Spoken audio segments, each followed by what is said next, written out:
Welcome back to episode number 3 of this tutorial series on Raspberry Pi for complete beginners. You can find the series playlist in the description. And let's get started. Let's now install and configure VNC. VNC will simply allow you to use the Raspberry Pi desktop from your own computer.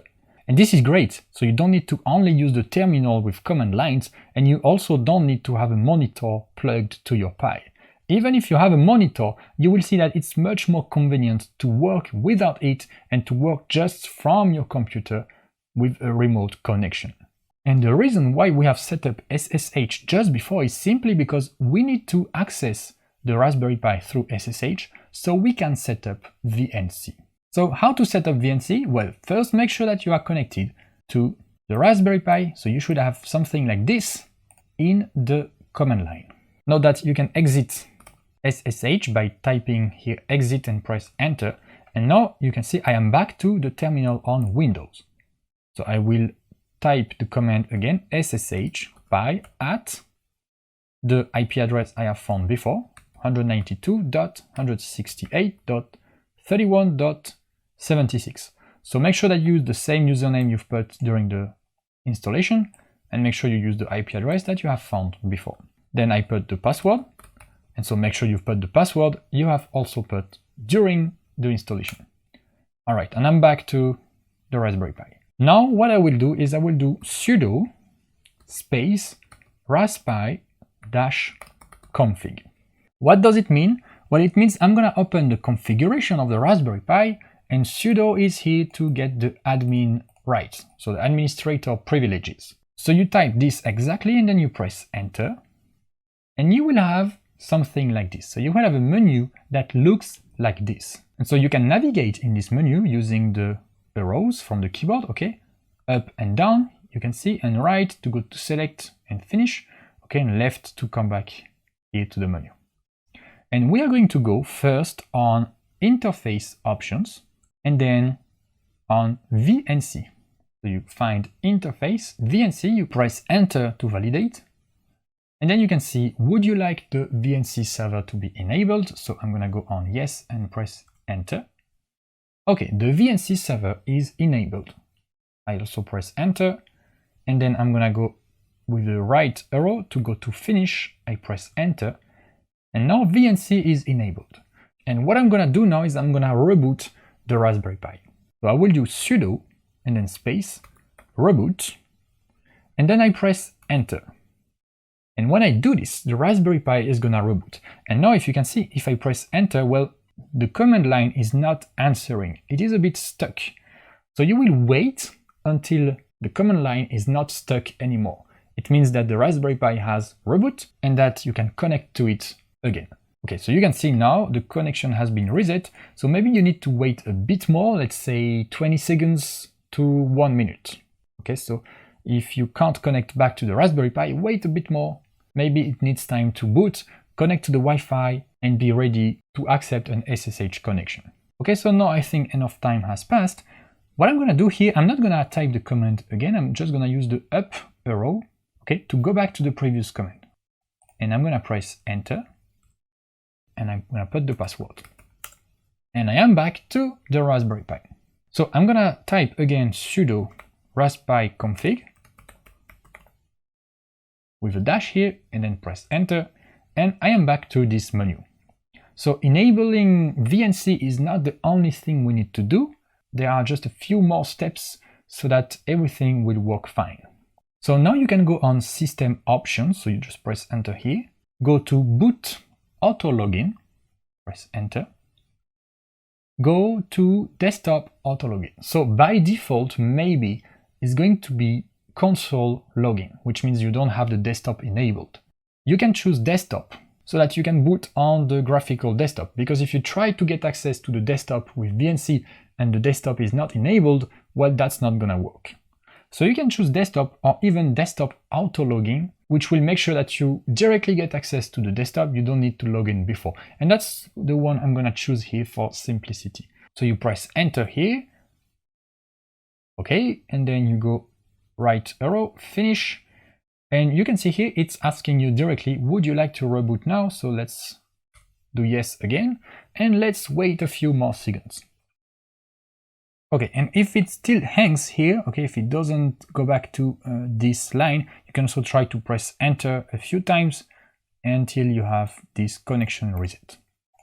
Now the Raspberry Pi should have boot again, so let's just use the up arrow to connect to it again. Let's put the password. And then in the Raspberry Pi, we can also use the up arrow to get to the last command, which was sudo raspi config. If you use up, we can also use reboot. So just go up until you find the raspi config command, you press enter and back to the menu. This is going to be the last step here. We are going to go to display options and then resolution. So either resolution or VNC resolution.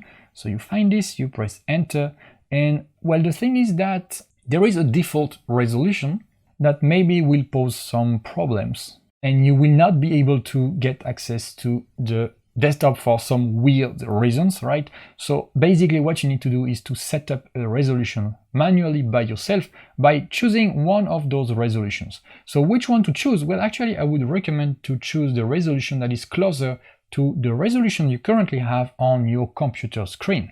Okay, so for me, I have a full HD, so that's gonna be 1080p. So I'm gonna choose that one. So I press enter. Okay, so now the resolution is set to that. And then go back to finish, and you need to reboot again, so let's press yes again, and let's wait a few more seconds. Okay, and now the Raspberry Pi has reboot again, and we don't need the command line anymore. So we have set those three options in the raspi config menu. Now we can connect to the remote desktop. And how to connect to the remote desktop with VNC? Well, we will need a VNC client on our computer. So to do that, you will go to a web browser and you will just search for, so you can search for that, VNC viewer, real VNC. So real VNC is the name, okay, it's the name of the software. We're going to use that one. So you can go here, download VNC for Windows. Okay, so you can actually click on Windows, but you also have macOS and Linux. And so if you want the URL, it's here, realvnc.com/en/connect/download and then /viewer/Windows. And here, well, so if you're on Windows, you click on Windows. If you're on macOS, you click on macOS. On Linux, and then you can see we have also Raspberry Pi. But don't click on Raspberry Pi, don't download for Raspberry Pi, because what we're gonna do here is we're gonna install a client. So the client is from where we try to connect. Okay, here I'm trying to connect from Windows to the Raspberry Pi. If I was to connect from another Raspberry Pi to this Raspberry Pi, I would choose Raspberry Pi as a client. Okay, but now the client is actually the computer here. So this computer we are using right now. So if you have Windows, you click on Windows and just download VNC Viewer. So you wait a few seconds and then you can launch the executable. Okay, select the language. Okay, next, accept the license, next, go to next and then install. Maybe you have a pop-up, you click on yes, and then the installation is finished. Okay, and back to the desktop, you can go to Windows button or the application and search for VNC Viewer. Here you can click and open the VNC Viewer app. So let's remove that. And now, well, you can go on File, New Connection.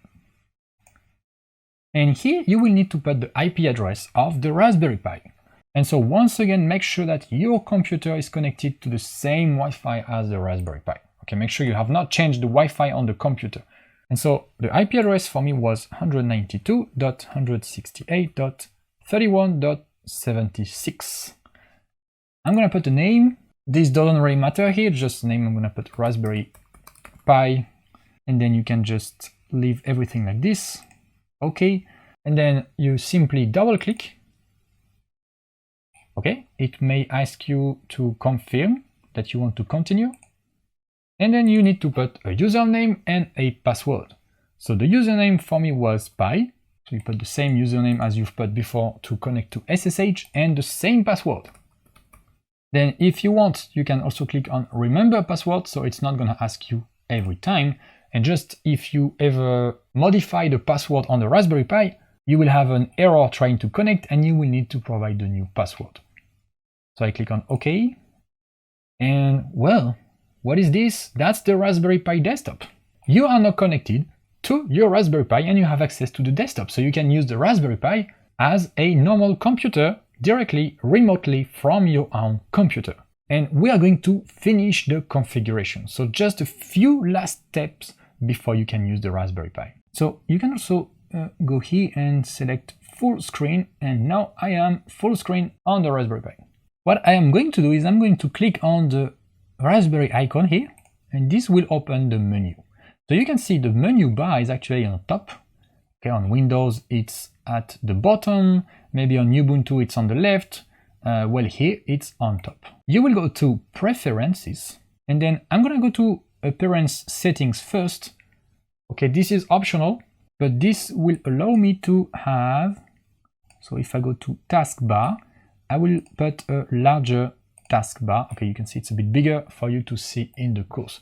So if you want it to be bigger, you can just change the icons here or maybe put it smaller, okay, as you wish. Then you can also put it at the bottom. I'm gonna leave it at the top. I'm gonna go to System and the font is actually 12. So you can change the font if you want. I'm just gonna put the font to 16 so you can easily read when I do stuff on the Raspberry Pi. But you can keep it like it was before. Okay, and then that's pretty much it. I click on OK, and now let's finish the configuration. So you click here, you go to Preferences, and then Raspberry Pi configuration here. So a few things that you have to know. So you have first on System the password. Okay, so you can change the password if you want. You can go here, change the password, and then you will reboot. And when you reboot with VNC, you will need to provide, of course, the new password. And make sure that also the boot to desktop is always checked here. Then on display, you can change the resolution of VNC. Okay. On interfaces, you can see that we have SSH and VNC that are already enabled. So we enable those from the terminal, but you can also enable and disable from the graphical interface. And here, of course, I recommend that you leave them enabled all the time. And then you can go to localization and set the local if you don't have set the local before when flashing the operating system, the time zone, and also the keyboard. So if you have noticed that the keyboard layout doesn't correspond to your current keyboard, well, set the new keyboard here. Then you click on OK, and it's done. You can also now check the Wi-Fi. So here I am connected to the Wi-Fi network named Your Wi-Fi Network, which is the one I use for this course. So if you click here, you can also choose a different network to connect to. And so note here that if you choose a different network to connect to, you will need to find the IP address again. So you will need to connect your computer to the same network as the Raspberry Pi, go to Angry IP Scanner, find the IP address again, and then connect back to the Raspberry Pi with VNC or even SSH if you want to. All right. And the last thing I am going to do here is I'm going to update the software. So Raspberry Pi OS, you have the operating system, but you have also a bunch of software and applications that are installed on top of the operating system. And even if you just installed it now, maybe not everything is up to date. And it's always good to have up-to-date softwares. So you can click on this icon here and install updates. It's going to fetch the new update, comparing the versions, and then install the update. So this can take quite a long time. It depends on your internet connection speed also, because it's going to download the new packages and install those. So you can wait a few minutes here. Okay, and when you see this, you can click on OK, or it's just going to disappear. And now one very important thing before we finish this installation section is that how to actually power off the Raspberry Pi.